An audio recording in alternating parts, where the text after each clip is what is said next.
Good evening, and welcome to the latest in the Film at Falmouth Yes Lecture series. From within the film department, we are trying to develop a varied series of lectures from speakers who are at the top of their field, either in terms of practice or theory. We're really excited tonight to welcome tonight's speaker, who undoubtedly qualifies as being at the forefront of his field. Dr. Will Brooker is Director of Research at Film and Television at Kingston University. He's a prolific researcher and publisher in popular culture, iconography, media fandom, cultural theory and history. Alongside numerous articles, he has published books on Blade Runner, Alice in Wonderland and Star Wars for the BFI Modern Classics series. But it is on his work on Batman, however, with which he is most synonymous. In 2001, he published Batman Unmasked, Analysing a Cultural Icon, which I think is based on his PhD. It is my PhD. Is your PhD. And last year, his latest work, Hunting the Dark Knight, Batman in the 21st Century, came out. This has already become the key text interrogating the Christopher Nolan Batman films. And I know this from looking at the students who've been carrying that book around in the last few weeks. His lecture this evening is entitled Batman Opening and Closing. He's very kindly agreed to speak for about 45 minutes, and then he'll take questions. And I think he's very keen to have a kind of discussion forum at the end, so please, any questions that you might have. So, it's my pleasure to introduce Dr. Will Brooker. Thank you very much. Thank you.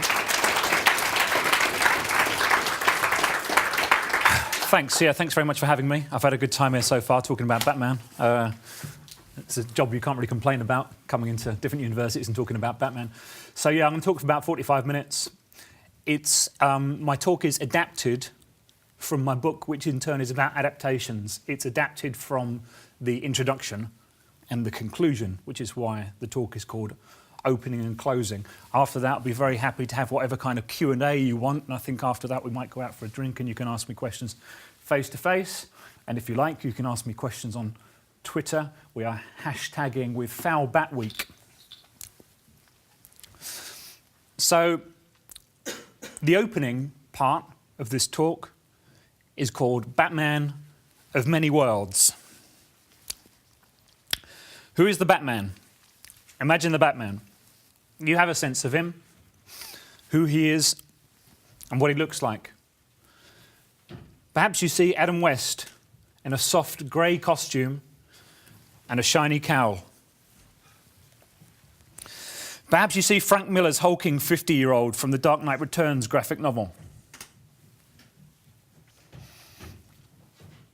Or when you imagine Batman, perhaps you see George Clooney posing awkwardly in a sculpted plastic suit for Joel Schumacher's Batman and Robin. Or perhaps you see the armour-cased, snarling Christian Bale as the brutal, militarised protagonist of Christopher Nolan's films. Perhaps you play video games and you see the Batman of Arkham Asylum and Arkham City, a muscle-bound, tough guy with a flowing cape. Or you remember the lantern-jawed hero of the animated series, built like a city block, agile as a cat. Or perhaps you're just a comics fan and you imagine the very different Batman drawn by, for instance, Frank Whiteley. It's actually Dick Grayson as Batman. Dave McKean from Arkham Asylum. Or, another example, Jim Lee. Or you're simply a Batman fan, a lifelong lover of Batman, and when you close your eyes and conjure Batman, Batman is a combination of some or all of the above, folded in with countless other variants from other media, other moments, wrapped up with your own personal vision of what he looks like, this icon, this idea who has been guarding the cities of our imagination for over 70 years. In Roberta Pearson and William Uricchio's The Many Lives of the Batman, published in '91, Eileen R. Meehan identifies what she calls a deluge of material around the character, which, here's a quotation, which has generated a complex web of cross-references as the major text, Tim Burton's 1989 Batman, ricochets back in cultural memory to Bob Kane's original vision of a Cape Vigilante, then up to the more recent dystopian Dark Knight Returns with ironic reference to the camp crusader of television and all the intervening backtexts. This web of cross-references creates an intertext into which we fit ourselves, positioning ourselves to construct different readings of the film and positioning the film and its intertext to serve our own particular purposes.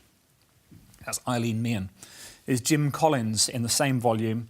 Jim Collins says we are now faced with seemingly endless re-articulations of the Batman. And Collins goes on. Multiple narrativizations of the same figure produced over a 50-year period. Remember, this was 22 years ago. Appearing as simultaneous options, as simultaneity made more complicated by the fact these narratives were not just continuations of an ur-text. This array of text could obviously generate any number of narrative analyses. And Pearson and Uricchio themselves claim to be witnessing the most divergent set of refractions of the Batman character. This is a quotation from them again. Now newly created Batmen, existing simultaneously with the older Batmen of the television series and comic reprints and back issues, all struggle for recognition and a share of the market. As a side note, Roberta Pearson was my PhD supervisor.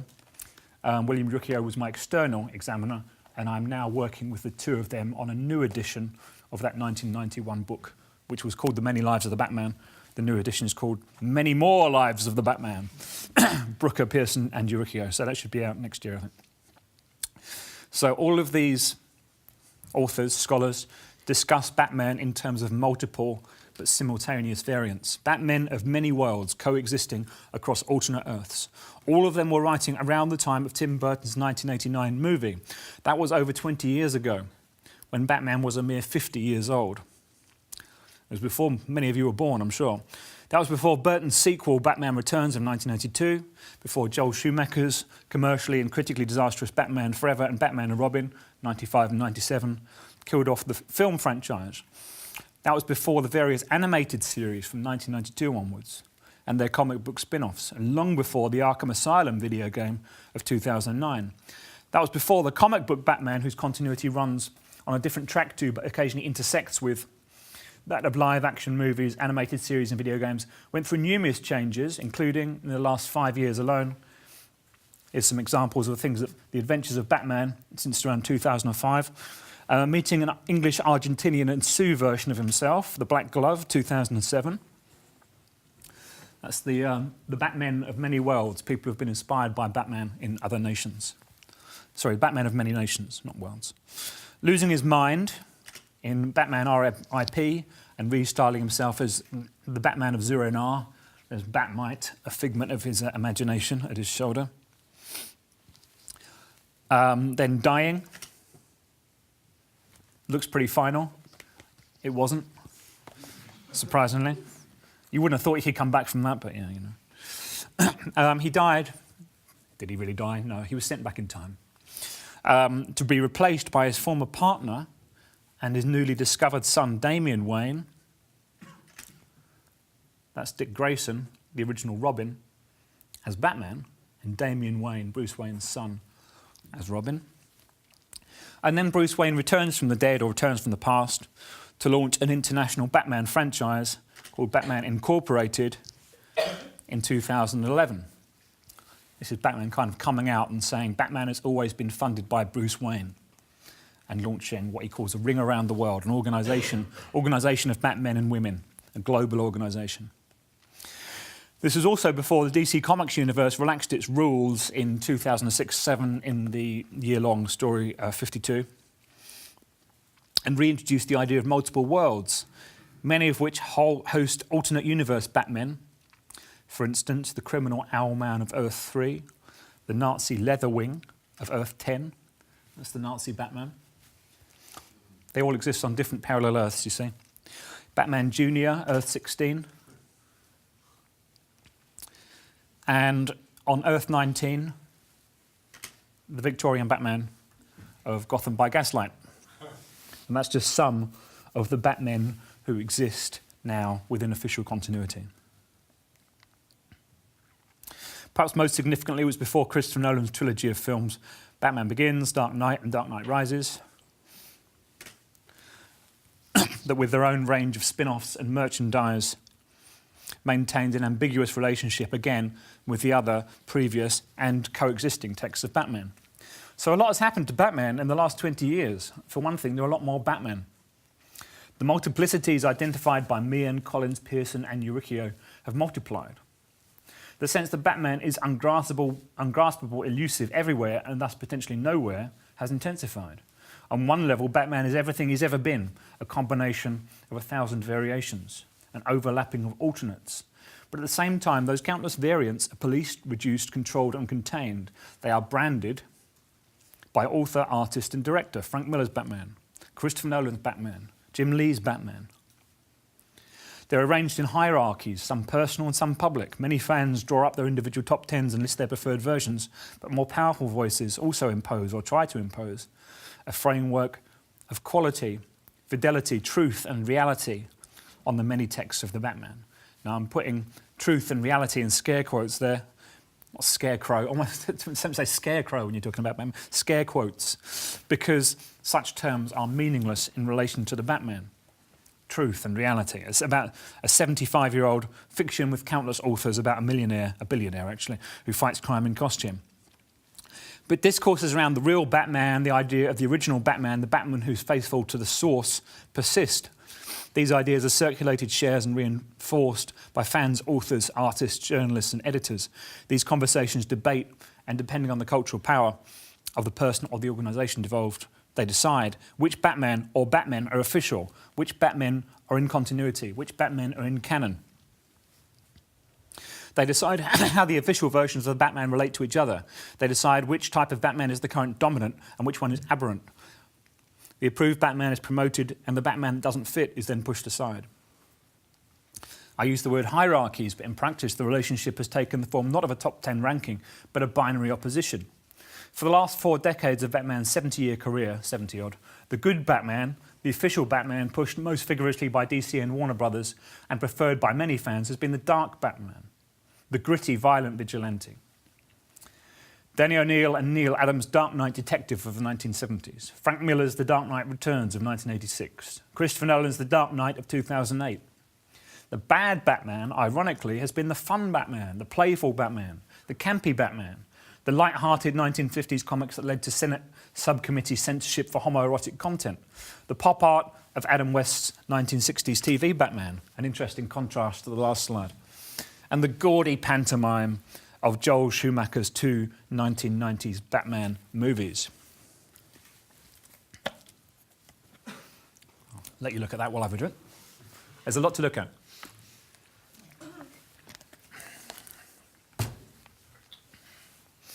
That's actually still one of my favourite Batman, the 60s Batman. My book, then, Hunting the Dark Knight, examines how that policing, promotion and pushing aside works, using Batman as a case study to explore broader issues of cultural meaning and cultural power. It studies the character across a range of media, exploring Batman Begins and The Dark Knight within the context of the 21st century Batman, from comic books to pizza promotions. It doesn't really look at Dark Knight Rises because that came out after I finished the book. But I have published a few online articles and some journalism on Dark Knight Rises, which is easily found on Google, if you want to know any of my thoughts about the final film. So as such, the book asks a number of questions. Here are some of those questions.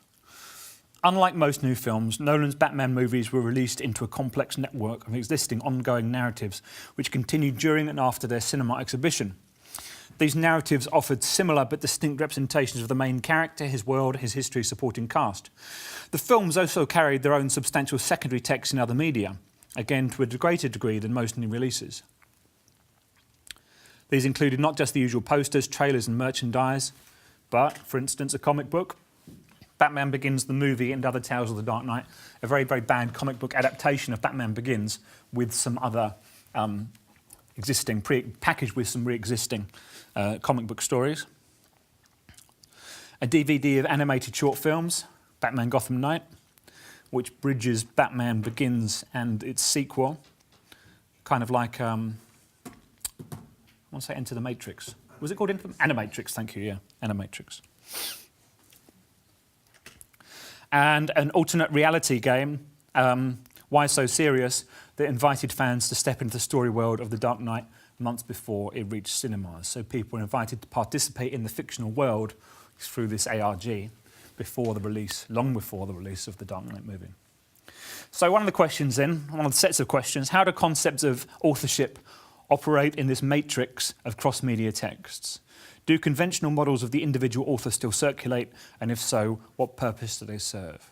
How does the concept of the author work when we're talking about multiple texts across multiple platforms? Another question. Nolan's movies were promoted as a faithful adaptation of the comic book. This fidelity was a key aspect of their branding as distinct from previous Batman films, particularly Joel Schumacher's. But what does adaptation mean when the original Batman is not a single literary novel, like an adaptation of Pride and Prejudice, but 7 decades of stories? When new tales of the Batman appear every month in comic books and regularly in other media, does the normally one-way linear process from novel to film shift into a multi-directional borrowing, where the film in turn shapes comic book, video game and animated continuity? So rather than it being an adaptation from page to screen, it's an adaptation from many pages to a screen, but then the screen version feeds back into the video game, into the animated versions and into the comics. So what model of adaptation best describes this complex relationship? The idea of fidelity seems meaningless in this context. It's impossible to be faithful to such a diverse wealth of stories. You can't be faithful to a character who's appeared in thousands of stories since 1939 by different authors and different artists across different media. Despite the fact that it's virtually meaningless, the concept that this was a faithful Batman was fervently stressed by producers and fans alike, coupled with discourses of realism. A word that came to stand not just for Nolan's film aesthetic, but for distinct characterization and interpretation of Batman, which linked Nolan's films with selective tradition of comic book texts. And this is even more true now that I was talking this morning about the Nolanization of culture, the Nolanization of Arrow and the Man of Steel. Nolan has almost become an aesthetic in itself, an approach in itself. But even around the time of Batman Begins, The Dark Knight, before this happened, the idea that this was faithful and the idea that it was realistic was meant to signal that Nolan had captured a dark Batman, as opposed to the Schumacher Batman, the 1960s TV show Batman, and the light-hearted comics of the 1950s and 60s. What strategies then, another set of questions, were used to establish this dark Batman as the dominant, not in addition to Schumacher's interpretation, not the idea that you could have Schumacher's and then you could have Nolan's, but a clean reboot that attempted to wipe Schumacher's from public memory? And did these strategies work? Why was it so important to enforce this single reading of Batman? What was at stake? Who did it serve? I think these are always important questions, actually, in cultural studies. Who benefits? Who benefits? What's the point in this? Who's getting something out of it?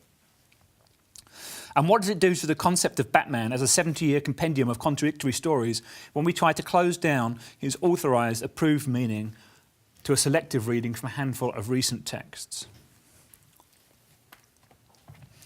And here's another point. Hunting the Dark Knight was born from and about a specific historical moment. It was written when it was written as a product of its time. It focuses primarily on the Batman of 2001 to 2011, inevitably against the background of the War on Terror. And it examines the ways in which the contemporary Batman grapples with this particular socio-political context. But it also goes back through the character's history, through the darkness, through the play, back to the early stories. It argues that the complexity of Christopher Nolan's allegorical engagement with the contradictions of the War on Terror in Dark Knight Returns is reduced to, The Dark Knight, the second film in the trilogy, is reduced to a one-dimensional political agenda, whether left or right, blue or red, if we insist on reading it only through the filter of the dark Batman discourse.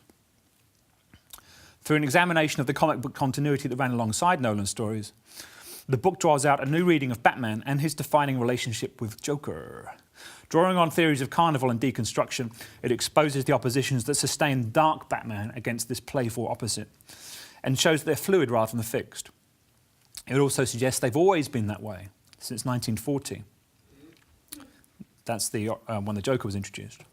And that the instability of this opposition is at the root of the character, inherent in the key traits that are consistent from the first Batman story to the last, and informing the Batman who's made up of all those collected stories. So to make Batman into one thing, I'm saying, is a violation. To reduce him to a single dark dimension is to imprison Batman.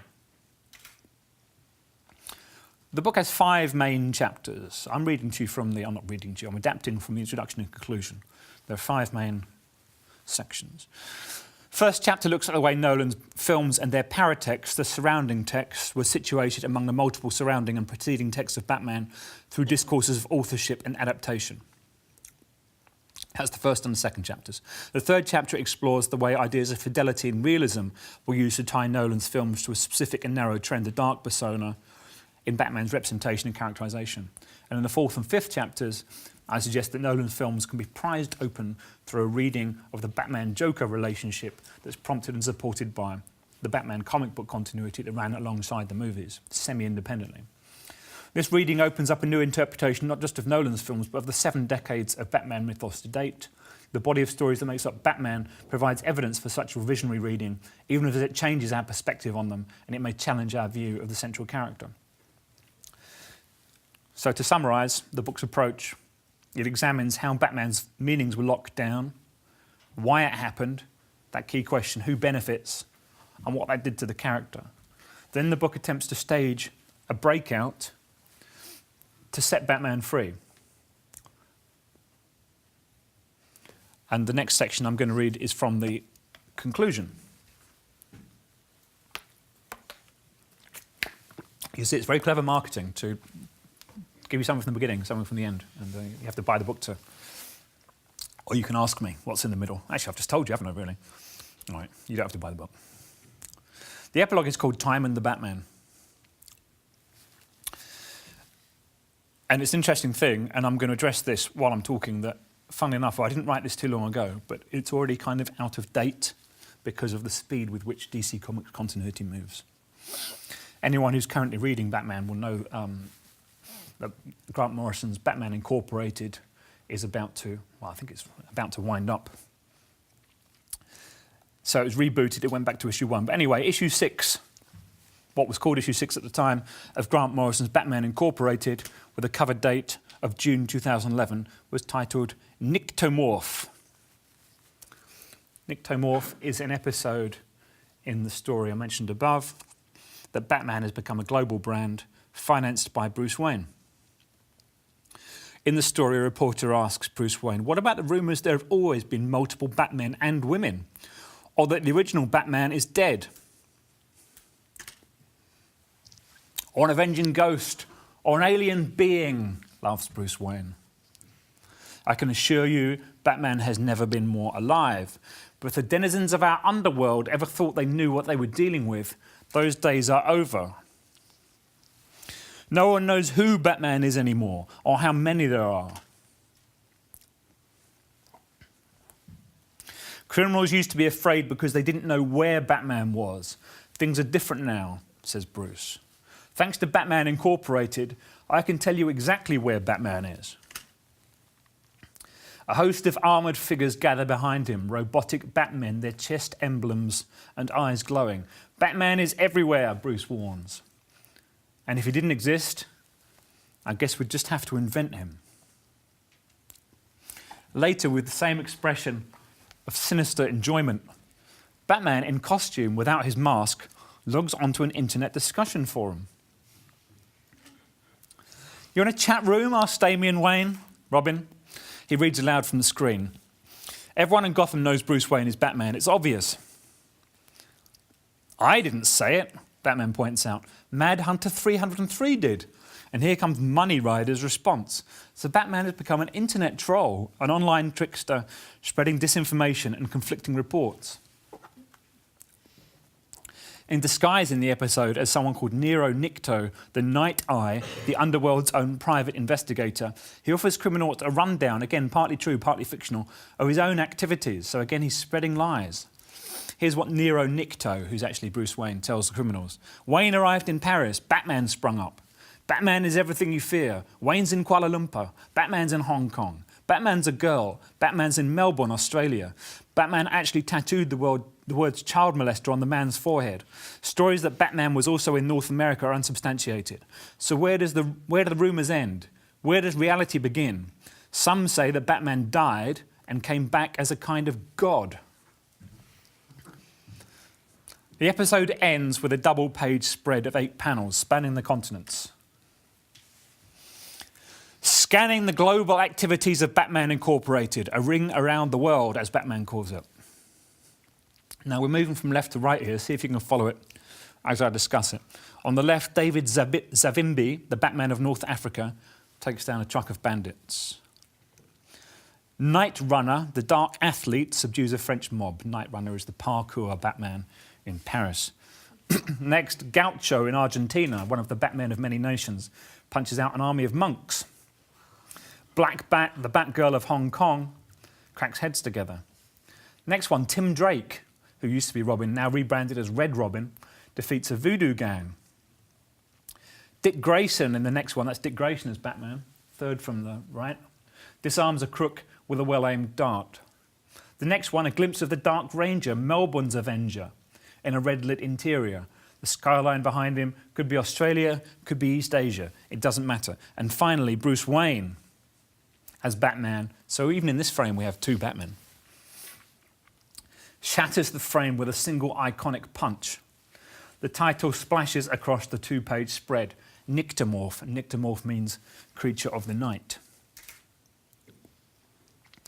This single issue perfectly summarises Grant Morrison, he was the writer of Batman from 2005 to 2011 or so, approach to Batman, but also escalates it to a higher level of intertextuality.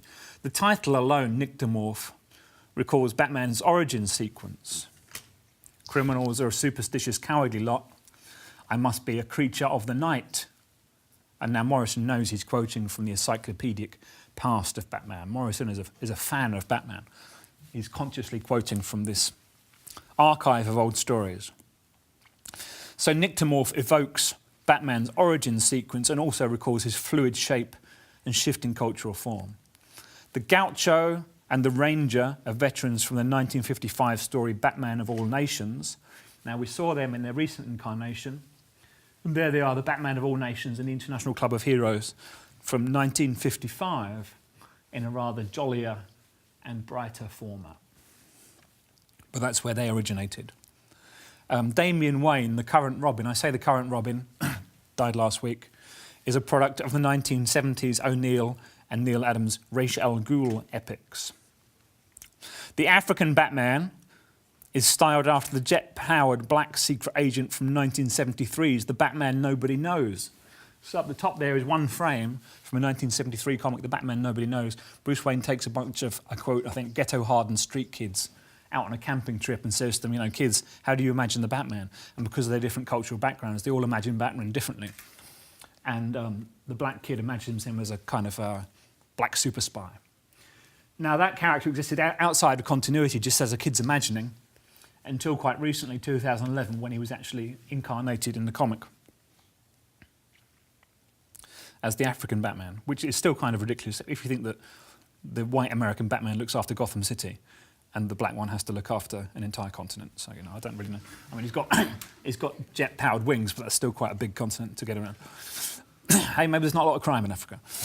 The motif of Batman as a noble enigma, a girl, a ghost, or an alien, taps into the folk rumours and urban legends of more recent stories like Legends of the Dark Knight and Have I Got a Story for You? These are stories about Have I Got a Story for You from the animated series. It's the same idea of kids getting together and telling their own tales of Batman, which are all different. As they tell their tales, we see their own versions, their imaginary versions.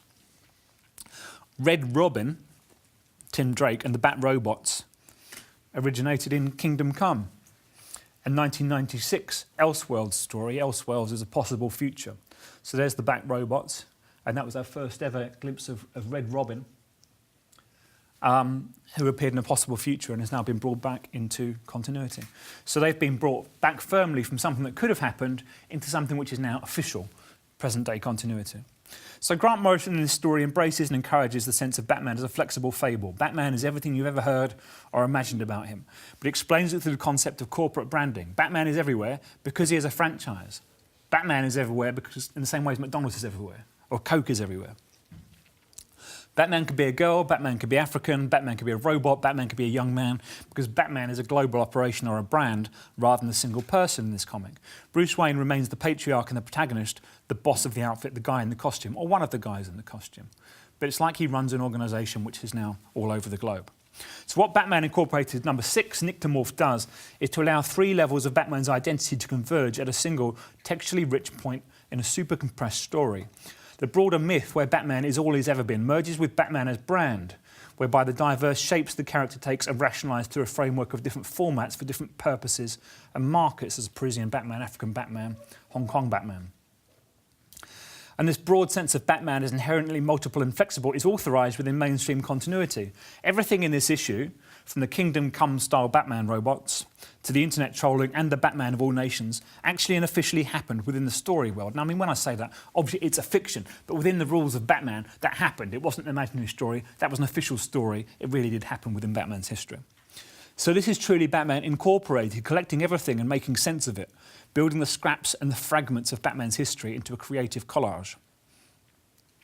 For now, at least, or for then at least.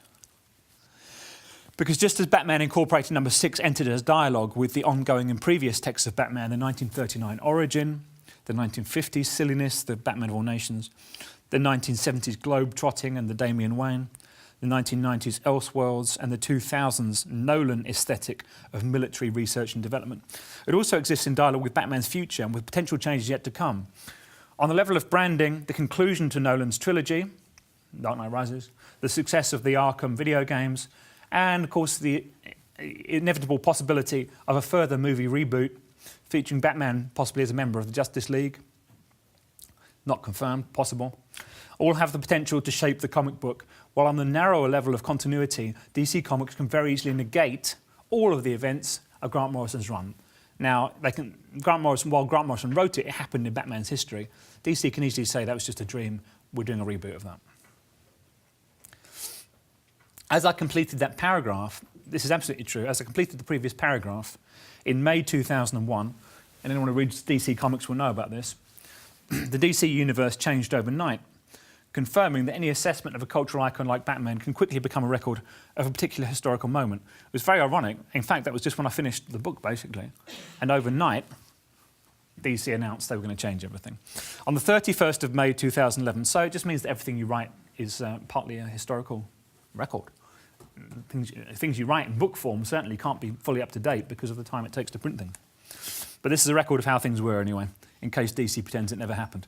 On the 31st of May 2011, DC issued a press release explaining that in September of that year, following the cross-universe Flashpoint storyline, 52 of its key titles would relaunch, renumbered from issue 1 and rebooted to make them, quote, more identifiable and accessible, reflecting, quote, today's real-world themes and events. I'm saying quote because I don't like it.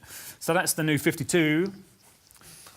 The new 52 is, I think, an ill-judged project where they took everything back to issue 1 and ran 52 titles. A lot of them are folded, then they had to relaunch the new 52, etc., etc. There's many things I don't like about it, which I can go into more detail about over a drink at great length. Morrison's Batman Incorporated continued in a different form, but the reading of Batman he articulated during his run on the key titles during 2006 and 2011 was then open to change. And the intersection that he negotiated between the broad, diverse myth of Batman and the official continuity was immediately at risk of being wrenched apart. Morrison's authorship of Batman is a creative, inclusive collage of elements from every decade in Batman's career, offering a flexible model that depicts the character as a shifting figure in tension with aspects of himself.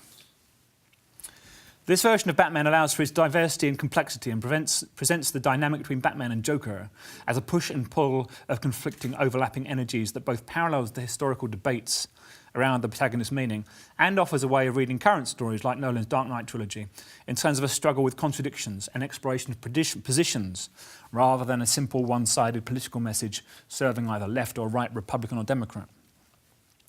Throughout the book, Hunter and the Dark Knight argue that to insist on Batman as one thing only is to imprison and impoverish a rich, ridiculous, glorious mess of energies. Not just a character, but a network of meanings with a wildly diverse cultural existence.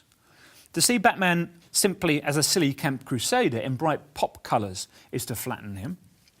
But also to see him only as a tortured, violent vigilante is a narrow perspective that diminishes him, whatever the claims for realism and psychological complexity. Batman is more than carnival and camp, but he's also more than darkness. His evolution since 1939 has been a process, a dynamic, a struggle between those sides, or more accurately, a shift between points on the spectrum, because I argue that camp and darkness constitute a relay of deferred meanings, a range of different, mutually defining shades, rather than clear binaries. Dark is always defined in terms in relation to camp. And for instance, Tim Burton's films were launched as supposedly as dark, but if you compare them to Nolan's, they look like pantomime. They look like a kind of kids thing. Morrison's depiction captures that range and relay, the movement and flexibility.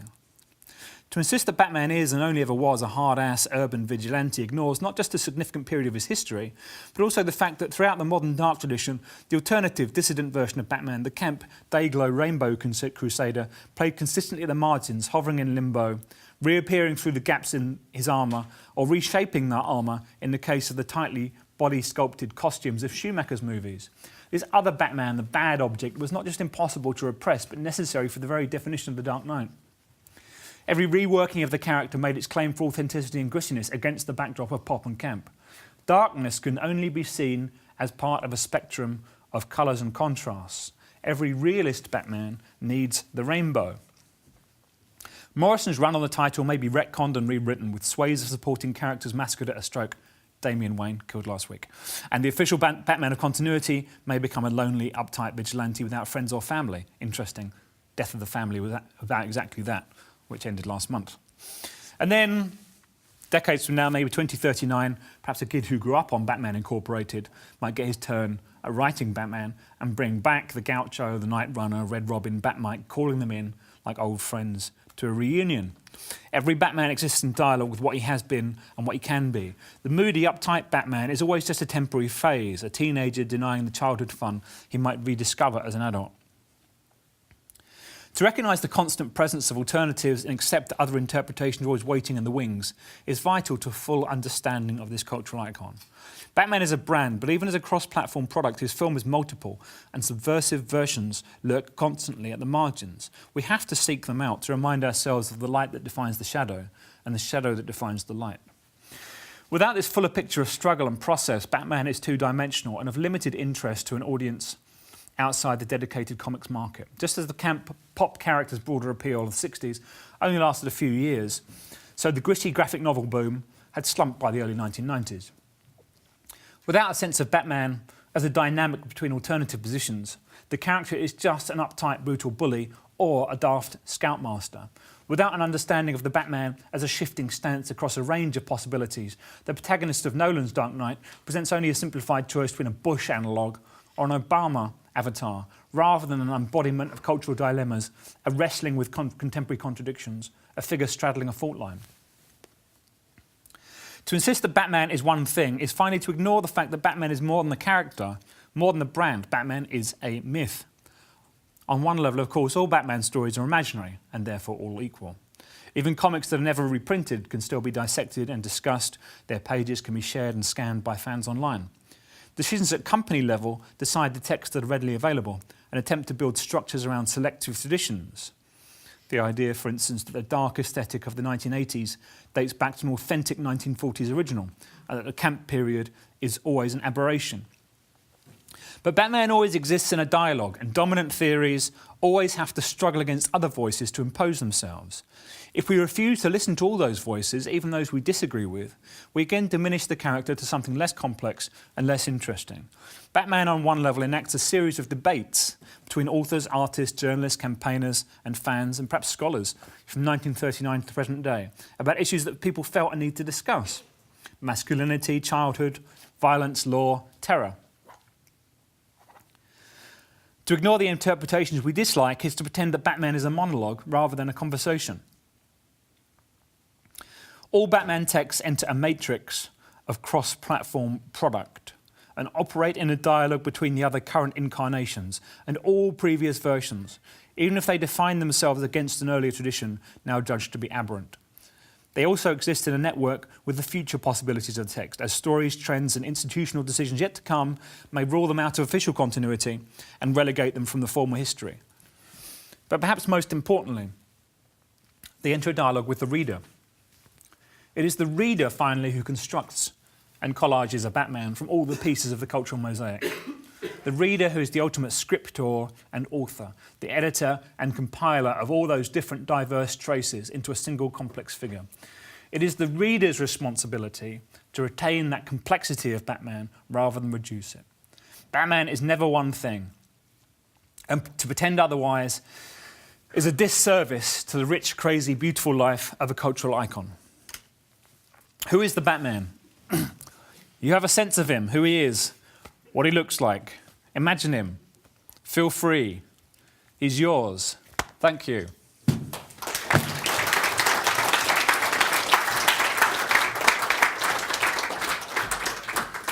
Thank you very much indeed, Noel. That's fantastic, in-depth and broad talk. I think we'll just go straight to questions. I'm sure that there must be some out there. There's lots to pick up on. Anybody to go? Alex?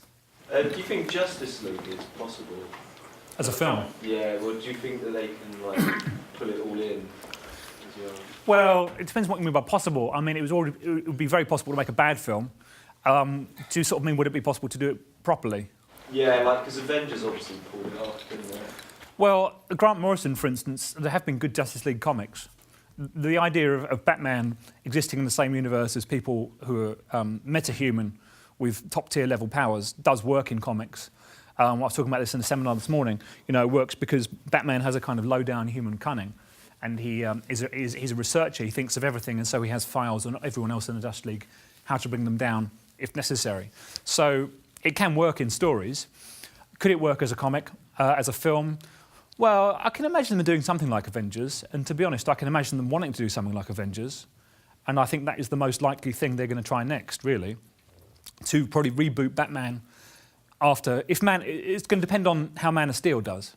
If Man of Steel does well, I imagine we'll probably see a new Batman, we might see a new Wonder Woman, we'll probably see a new Green Lantern. They did it with Hulk twice. They rebooted Hulk twice already. So they do a new Green Lantern, and then it'll be like, oh, you know those characters, here they are in the Justice League, all joined together, and there'll be some banter because, you know, how's Batman going to react to Superman and so on. So, yeah, I think it could work. I think it could easily not work as well. Do you think this is part of the nullification you're talking about? People are going to kind of get to the point where, well, we've had enough of that. Look, so it's going to be, you know. No, I think it's part of Nolanification, in that it will be a kind of. I can see it's quite likely there's going to be a kind of reversal of the trend, that it's going to turn back towards more science fiction lightness and brightness. And I think The Avengers is quite a light, bright movie, quite a popcorn movie. I think these things always go in cycles, and the Nolanisation is going to, if it's not already wearing thin, it's already wearing thin for me. I think it's going to wear thin for everyone else. And I imagine the next big Batman we see is going to be a more kind of science fiction, poppy type Batman, rather than a grim, tortured figure. Yeah, with the melanisation, I mean, that happened really recently with Green Arrow, and yes, it's the character in that isn't Oliver Queen. No. It's Bruce Wayne. Is he called Oliver Queen? Yeah. Right. Can they make... I mean, because why do you think that Marvel films have been so successful, and Batman has been the only DC comic book film that's actually really been taken seriously as a film? Because Superman has been unsuccessful, Wonder Woman never took off the ground, No. Green Arrow was supposed to be a film, Green Lantern was terrible. Why are Marvel so successful and DC just can't get anything off the ground?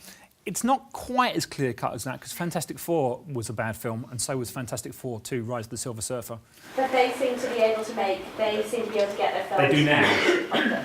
Well, they do now. And Hulk kind of failed twice, really. And actually, so did Daredevil and so did Elektra. So... They got made, though. Wonder Woman... Yeah, they got made, but so did Green Lantern, and some of these films should never have got made. Look, basically, I think there's a lot of truth in what you're saying. I think over the last 10 years, there have been some flops and some hits from DC and Marvel comic books. I think what's happened now is Marvel's pulled it all together in a uniform franchise. And I think that's what DC is going to definitely try to copy. And if I was them, I would probably try and copy exactly the same format, like I say, individual films about introducing the main characters, and then, oh, this will be funny, because what's going to happen when, you know, Wonder Woman meets Superman, because we're familiar with them from their own films. There are obviously some complications with Marvel, because I think Spider-Man is produced by a different studio, for instance, so Spider-Man can't ever meet the Avengers, and they can't ever meet the Fantastic Four at the moment, I think, because of issues of ownership. I think, you know, my sense is really these things work when people commit to them and they put a good direction and they could cast them. Simple as that, really. I mean, Green Lantern wasn't a good central protagonist. Well, I mean, it's a fine central protagonist. Ryan Reynolds, isn't it? I don't think he was a great actor for it. I don't think they took it very seriously, whereas Nolan employed a top-level cast of actors, you know, really serious actors. And I think he's a serious director who was best known for kind of independent, challenging art cinema before Batman Begins. So I think it depends whether people really commit to it. I mean, Fantastic Four I don't think it really tried, you know. and same with Daredevil. So I think these things can work. I think you have to take them seriously. Yeah, well, I mean, it was a real shame when DC lost Joss Whedon to the Avengers. Mm. I mean, they threw out his Wonder Woman script, and Yes. DC are kind of taking the piss. I thought that was the case. Yeah, but I think you'd have trouble with Wonder Woman anyway, to be honest, because I don't think Wonder Woman is a very... I mean, I know she's kind of a recognised character, but I don't think people have got very much idea of what kind of character she is. And I also think in the comics, her history and characterisation have been a bit of a mess. I don't think she's as easy to work with as Batman or Superman. And also I think that probably a big blockbuster superhero movie based around a woman, a female character, might not sell so well because superhero movies are more for young men. So I'm not sure how Wonder Woman would work. I mean, I think it could be done. Yeah. In the centre? Yeah, you were talking about how the films can affect the comic books. Yes.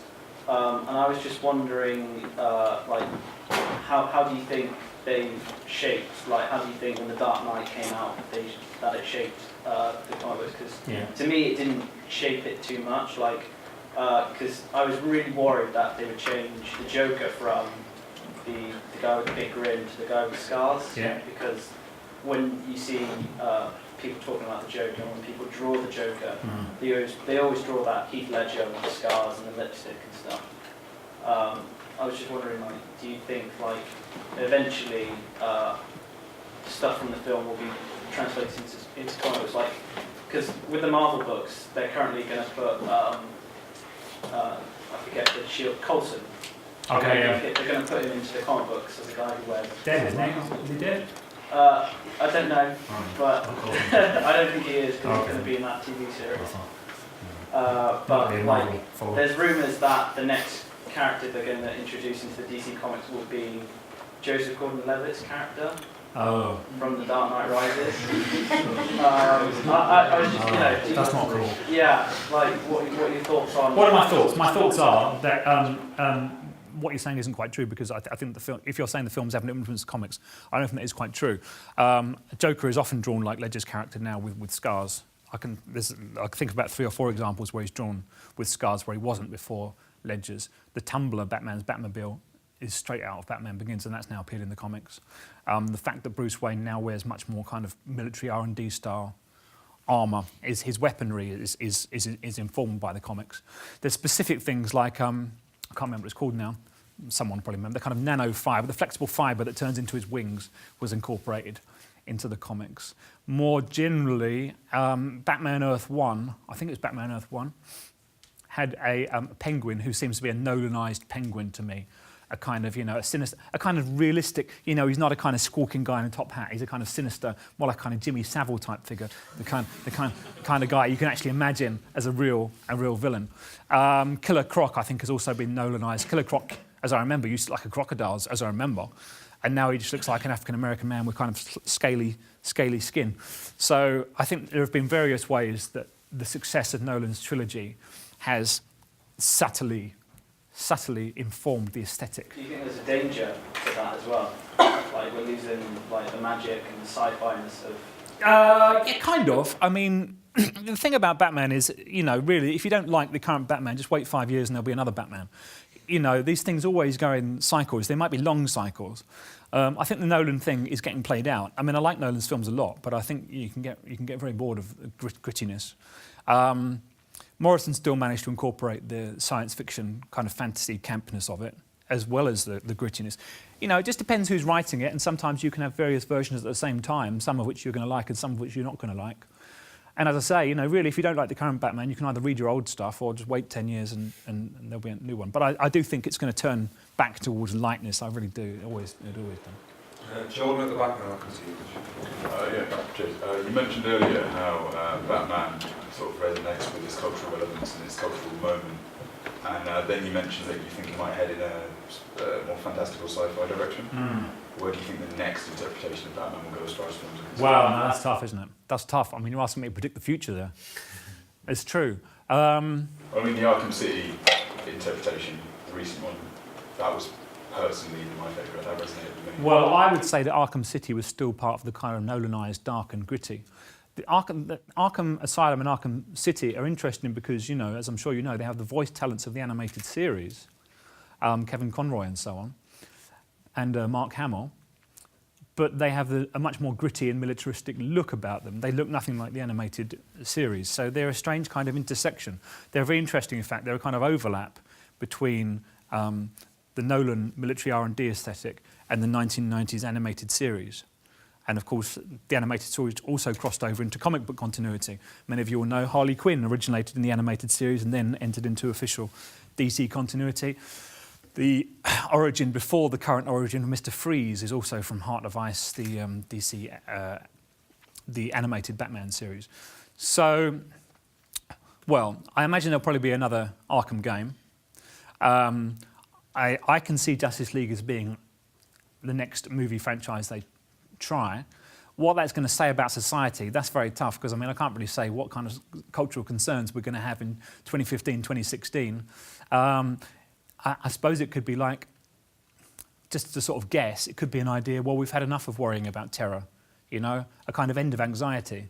Because the Nolan films are very much based around paranoia, anxiety. If you fight terror, do you become a terrorist? What happens when there's a man who wants to watch the world burn and you fight fire with fire? That's the questions that they ask. The questions that are asked in Watchmen, if you gaze into the abyss, do you become a monster? How far can Batman go without crossing the line and becoming like Joker? So a different type of Batman, which was much more light and like the kind of banter between Captain America and Thor, might express that, a wish for an end to that kind of paranoia, a wish for a more kind of light entertainment. But I can't really predict the way society is going to... It's hard enough to predict the way Batman's going to go. Yeah, I was just saying, why do you think, when talking about rises, characters such as Bane have been so aesthetically altered, whereas characters such as Joker have stayed the same for many years? And obviously, when you think of Bane in his original form, big Mexican wrestler kind of better, why do you think he's been changed so much for Dark Knight Rises, mainly to promote getting a reaction out of audiences? Or I think because the original Joker was a good design and the original Bane was a bad design, really. The original Bane's terrible character. When I heard it was going to be Bane, I thought this is going to be the low point of the Nolan franchise. I think in the end it wasn't, but basically the whole luchador wearing his wrestler mask is a terrible character. I don't think he's a great character in comics at all. I think 1990s Batman is one of the low marks in Batman comics. And obviously Bane in, I think it was Batman and Robin in the 1997 film, was even worse, played by wrestler, what was it, Jeep something? Jeep Swanson or something, a forgettable wrestler character in the Joel Schumacher film. So I think it was a very unusual choice to have Bane at all. I think they had to make a big distinction between this Bane and the previous Bane, because you didn't want to evoke any memories of the Bane that had appeared in the film with Uma Thurman. Whereas Joker, Joker, they did change his design, kind of. The scars aren't in the original at all. The kind of green hair and the white face is just if you get it right first time, you don't change it. Just like Batman's costume hasn't changed all that much since 1939, and because it was always good, I think. Would you say that's the kind of the idea of, you said, normalisation? Because I read an interview with Lindy Hemming, the costume designer for the series, and she said how the development of Bane's character was made so, his appearance was made so, he dead word, I'm trying to say. His journey from, the kind of League of Shadows area to, Gotham City, his entire costume is made on the road, and it needs to be realistic and clunky and that's good. Rather than aesthetically pleasing to the audience. Well, I like that. I personally dig that kind of thing. I like the idea that these costumes are kind of feasible in a fantastical way. I like the idea that Bruce Wayne had to order 10,000 cowls, and when they were too brittle, he had to order 10,000 more. And he had to order from various different companies and so on. And he had to carve his own shuriken on a shuriken carver, And the tumbler is a military. Is a shelved military project which they spray black. I like that kind of thing, because I think if you're gonna do Batman, well, no, I like the campy Batman as well, but I think if you're gonna do a serious Batman, you have to think, how would this really work? Where would he really get this costume from? And it's not going to be Alfred who's going to sew it for him. He is going to have to order it from military around the world through Bruce Wayne's little secret companies. So yeah, I think Joker works that way as well. Joker was wearing his hand-tailored costumes, wasn't he, with nothing in his pocket but knives and lint, for instance. And Bane's mask works as well. He's obviously, he wears the mask because he's got a He's in pain, isn't he? He's in constant pain. It's delivering painkiller. So basically, I think if you're going to embrace the idea, let's try and see how this would work in the real world, that is the approach you have to take. You can't have someone dressed like a wrestler who just stepped out the ring, you know. So I think that worked fine. What about the criticism that was levelled at the film that nobody could understand a word he was saying? I You can buy that or not? I could understand it, yeah. Oh, okay. I mean, you know, if you can understand Darth Vader and Sean Connery, you can Well, understand. People look for anything to complain about. If you were to adapt the version of Batman for itself, what would it be like? What would it be like? Yeah. If I was going to adapt a specific comic or just a general sort of For concept a of film. do you know what? Actually, I don't like to promote my own work. I do. But in June of last year, I wrote an article online for the website IO9, which was kind of slightly tongue-in-cheek and slightly serious, which was about, now Christopher Nolan's finished his trilogy, let's think about 4 different ways to reboot Batman. And it was, you know, it was a bit supposed to be provocative, but they were ideas I thought would genuinely work. One of them was a Boardwalk Empire Batman in 1939 called The Syndicate, which was, you know, a gangster Batman. Batman in a mafia, 1930s. One of them was Batman. It was called The Bad Man, and it was like Don Draper from Mad Men as Batman. It was a 1960s Batman, but it wasn't done campy. It was done stylish. It was a very, very stylish Batman from the 1960s. One of them was called Gotham Heights, I think, and it had what was her name? Jennifer Lawrence, isn't it? Who plays Katniss? She was Catwoman, and it had the guy who played I can't remember his name, but the guy from We Need to Talk About Kevin as Joker, for instance. So it was a sort of young. It was when they first met, you know, when they were like 22. And the last one was called Wayne, which was Clint Eastwood as an aging Batman. So they were all. I think they're all viable ideas. I think an old Batman would be a good one, actually. I think if I was going to do it in the current climate, now that we've seen Christian Bale's very good Batman as a kind of, you know, 30-year-old, 35, however old he is, I think an old Batman Beyond would be a good one. I don't mean Batman Beyond. I mean a kind of silver-haired old guy, you know. I'd like to see Clint Eastwood in the Gran Torino mould, grumpy Batman, you know. That's what I would do. Yeah, well, he wouldn't be racist, obviously. He's grumpy. You could call it like Gran Batmobile, because he loved his car, didn't he? And he loves his car. He's always polishing up his Batmobile. Have that idea for free. Go ahead. Do you think that Batman as he stands today, through as many forms and myths, is complete? And if not, what could you imagine him as? Oh, Batman is never complete, you see. I mean, that's the beauty of Batman. You know, new comics are coming out all the time. New comics are coming out every week and every month. And even if they weren't, people are making up their own stories about Batman all the time. Like, I mean, that kid and his dog, that's a Batman which is totally unauthorised and which is a wonderful Batman. Kids are dressing up as Batman every day. Kids are dressing up as Batman and making up Batman adventures while I speak. People are playing their own Batman adventures on the video games. Each time you play Arkham City, it's going to be slightly different from the last time and from the next person's time. So people are always making up stories. I mean, to me, Batman is like Robin Hood or something, in that he belongs to all of us now, really. It's like a folk figure. So, no, to me, the whole point is that Batman isn't complete. And that even though technically it does belong to DC Comics and there's copyright issues, I kind of think, in a way, he belongs to the popular imagination. What could I imagine?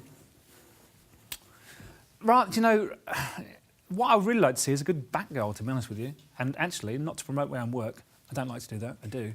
But I've been writing a Batgirl-type comic, which is now online, called My So-Called Secret Identity, because I think that's something which needs doing more than a new Batman, really. I think Batgirl has been a wasted character since, 1967. So I think there's more potential in that. You know, sometimes I think we should give Batman a rest and lay it down and then see what issues he speaks to in 5 years' time. How long do you think it would take for Batman to die and be replaced by a woman? What, for Bruce Wayne to die? Oh, he died anytime. I mean, He's died so many times. yeah, right. Oh, you mean in real life? What, in official continuity, would Batman ever be a woman?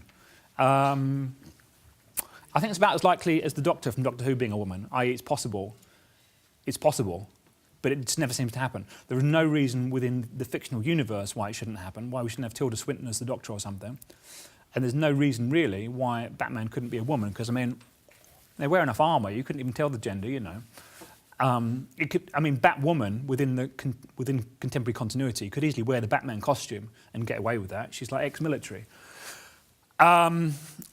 Realistically, I think it would probably be a short-lived gimmick, and they would do it to get in the New York Times and that, you know, holy gender switch, Batman's a woman, and then after a couple of months they'd change it back again. That's what they would probably do. I might be stealing more questions here, but One more. Could say that. Where do you think the fault lies in that then? Where do you think what is insufficient in the whole Batman sphere and authorship and readership to allow something like that to happen? Where the fault lies is partly it's in a medium-sized thing and in a bigger thing. The medium-sized thing is that comics are mostly written by men for boys, and the bigger thing is that society is mostly for men as well. And so most kind of popular fictions and most kind of popular heroes, most interesting popular characters are men. So I think, you know, that's a cultural imbalance. On a smaller scale, there's the fact that comics are mostly written for adolescent boys by men with the mentality of adolescent boys. And so they don't necessarily want to read. They don't want to read about women characters, really. Well, they do, but they want them to be like, you know, sexy-looking women characters wearing bikinis, whatever they do. But, you know, the bigger problem lies in the fact that we don't have an awful lot of great female characters in popular culture anyway. So I think it's a bigger problem than just Batman, to be honest with you. I do think it's a problem, but I think it's a cultural problem. In relation to your so-called secret identity, what made you go from such a masculine point to a very feminine-driven project? Yeah, that's a good question. That's a very good question. I think, in a way, kind of sort of saturation with Batman. I mean, I researched for that book, Hunt in the Dark Knight, took 2.5 years. And it took 3 months, absolute solid sort of 9 to 5 to write, and then a month to revise, and then maybe a summer to revise more. Just like with my PhD, you know, I need to step back from Batman. And I guess what happened is, as a bit of a break, I took up the invitation of a website called Mindless Ones to write a few articles about Batgirl. And I'd never really applied the same sort of rigour of research at all to Batgirl, to sort of, you know, and I bought up a load of old Batgirl comics from 1967 onwards. I mean Barbara Gordon Batgirl, really. And I just found it so lacking, and I suppose it was particularly striking after going into such depth about Batman. And everything I've said about Batman, Batman is rich, Batman is complex, Batman is this, Batman is that. You know, Batgirl, Barbara Gordon, it's really just like, it was never very interesting at all. She's always like having adventures where she's like, you know, second-rate Batman. She's not trained in anything much. She's a librarian, she's a cop's daughter, she's not particularly athletic, she's not got any kind of cool weapons, she's not a billionaire. At the end of every episode, she was like lying, crying on a bed saying, should I give up being Batgirl? It was just a pathetic character. And so it was like, you know, the idea that it's been going since '67 and she's never been convincing. And also in her first appearance, it says, she says, I'm a PhD student, or rather, I've got a PhD. And this coincided with me actually, you know, I supervise a lot of PhDs. I've supervised 5 PhDs about superheroes, and I'm supervising 3 at the moment. You know, and Batgirl was not only was she not like any PhD student I'd ever met, she wasn't really like any women I know either. So it was the contrast between finding this depth and richness in Batman, and then when I tried to apply anything like the same study to Batgirl, it just came up so wanting. And then that was combined with the fact that, actually, you know, I work with a lot of very intelligent women, and we don't see that sort of women in comics. Well, why not? So it was sort of a challenge. It was a challenge to myself, really, after writing these critical articles about Batman, all right, about Batgirl, well, how would I do it then? Because, I mean, I think it's easy to knock, but then you reach a point where you sort of get so frustrated, you think, well, what if they gave me Batgirl to write? What would I actually do? And that's how that started, as a sort of creative experiment. Just a quick question again about the female. Like, do you think Barbara Gordon was a stronger character when she was Oracle in the wheelchair when she was paralysed? Yes. Well, yes, I do. Yes, I do. I think it's a terrible travesty. I hate the fact that she was brought back as Batgirl. And I was saying this morning in the seminar, you know, I've got nothing against Gail Simone at all. I think she did a valiant job. But Gail Simone's working within a system where she was forced to write that Batgirl or give it to someone else. And as she's written Barbara Gordon as Oracle and Birds of Prey for so long, she wanted to stick with the character, and she felt she was the best person to do it. But they were like, well, there's no question about it. Barbara's going to walk again. how's she going to walk? I don't know. Some like miracle, you know. I mean, I've read 6 to 8 episodes of Batgirl, and I gave up before the point it explained how she got her ability to walk back, because I hate it so much, the fact that 25 years of continuity has now been compressed into 2. You know, within the New 52, Batman has been active for 5 years. Right? That's why they killed off Damian Wayne, because Damian Wayne is 11. It just doesn't make sense that Batman could have a son who's 11 if he's only been going for 5 years. It's this stupid, stupid reboot where they try and say, well, let's make it accessible for new people to jump onto. Well, let's get rid of the whole history of Batman then. He's been around 5 years. Batgirl was Batgirl for like 2 years, then she got shot, and then she was Oracle for like a year, and then she came back as Batgirl. It's just the super compression, which I think it's insulting to readers. I mean, I think it's insulting to the character, because I think Oracle was a really good character and meant a lot to a lot of people. I mean, I've never been a huge follower of Oracle, but I know that she was a real fan favourite for women and also for women with disabilities. And so to bring her back out the wheelchair by magic, I think is, you know, I really think a violation is the word for it. I hated it. So I've not been reading a lot of New 52. I read Scott Snyder's Batman, quite like that. But, you know, Batgirl, I'm not going to give him my time and money. One more question, I think. And then two more, and then we'll give this guy something to eat. No, we like questions. Questions are good.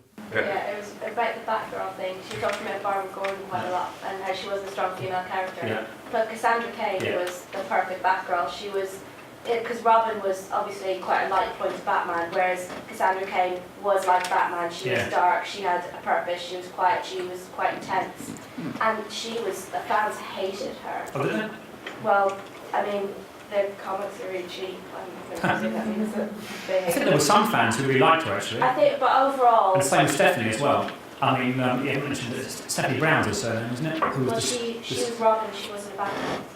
She was Batgirl? Yeah, she was. She was Batgirl. She was spoiler, Robin and Batgirl. I think she was only Robin quite briefly. She was killed by Batmaster or something, right? Yeah, but she wasn't for a prolonged period of time. Cassandra Cain... She was Batgirl? No, for a prolonged period of time. Cassandra Cain had her own Batgirl series. And she was killed off. So did Stephanie. She did. She genuinely did, because I've got a trade paperback Can of it. argue about this later. Like, I've got to say, I'm not a big Batgirl expert, but there is a collected volume of Stephanie as Batgirl, so I don't know how many issues it was. Maybe someone else. It's just Batgirl was over 100, so it was Fine. a good period of time. Fine. That wasn't my question, then. Okay, well, I mean, hang on. Well, to answer your first question, I mean, how are you saying that Cassandra Cain wasn't popular but ran for over 100 issues? I mean, just because they're cheap now. I mean, she's not popular now. Obviously, they went back to recreating Batgirl. I'm wondering why they went for Barbara Gordon rather than going... because I think they were trying to make it like... Because I think in their idiotic minds, they're trying to make it like streamlined and simple, and they think that people know Barbara Gordon as Batgirl, because she was Barbara Gordon in the 60s series. I think they think no one knows Cassandra Cain, no one knows Stephanie Brown, and to be fair, no one cares about like spoiler and so on. No one apart from comic fans cares about that. Also, I think it's probably easier to sell a white redhead than an Asian American. What ethnicity is Cassandra Cain? Oh, she's Asian. I think that's probably an easier sell to DC Comics. And, you know, people get confused if they see a blonde Batgirl because maybe they remember the TV programme, she had red hair and so on. You know, they just want to make it easy for idiots to understand. And so they streamline it all, and in streamlining it, I think they simplify and they excise and they censor and they contain a lot of things which were very interesting. But I can understand kind of why the white guys in power at DC Comics thought, well, we're not going to make it Cassandra Cain, you know, because not enough people know about her. It's just not an easy enough pitch for them to do. And also, it's not a big story, because it's a big story like people remembered The Killing Joke because that was Alan Moore straight after Watchmen. And so if you say, hey, you know, she was shot in The Killing Joke, you vaguely remember that. Now we're bringing her back. That's a news story, you know. Cassandra Cain, no one knows about. Bill? So you were talking about earlier the sociological relevance, things like the Dark Knight, how you were saying it's militarisation, and it seems to be serving a certain interest. I was wondering what you thought that interest was. Well, I think the interest of Nolan's Dark Knight is, I think it's something that some theorists call a fault line story, and I also use that term, fault line story. A story which explores kind of contradictions and worries and problems in society, and I think the problem and the worry that it explores in society is basically, if you fight terror with terror, do you become a terrorist? Basically, if you fight terror with the tools of terror, if you crack down on terror by infringing civil liberties, what separates you from terrorists? And I think that is a question which was certainly valid in 2008, and I think that's what The Dark Knight is basically about. How far can you go before you cross the line? How far do you go before government black ops, like surveillance and so on, like Bruce Wayne imposes on the citizens of Gotham, become a form of terror itself? So that's why I think The Dark Knight is the most powerful and resonant of that trilogy, because I think it is asking questions which were genuine about, if we're fighting a threat, how far can we go in fighting that threat before there's not enough distance between us and our enemy? I think that's what that film was about, basically. Okay. Thank you very much indeed, Will. That was Thanks, everyone. fantastic. Thanks very much. For the questions.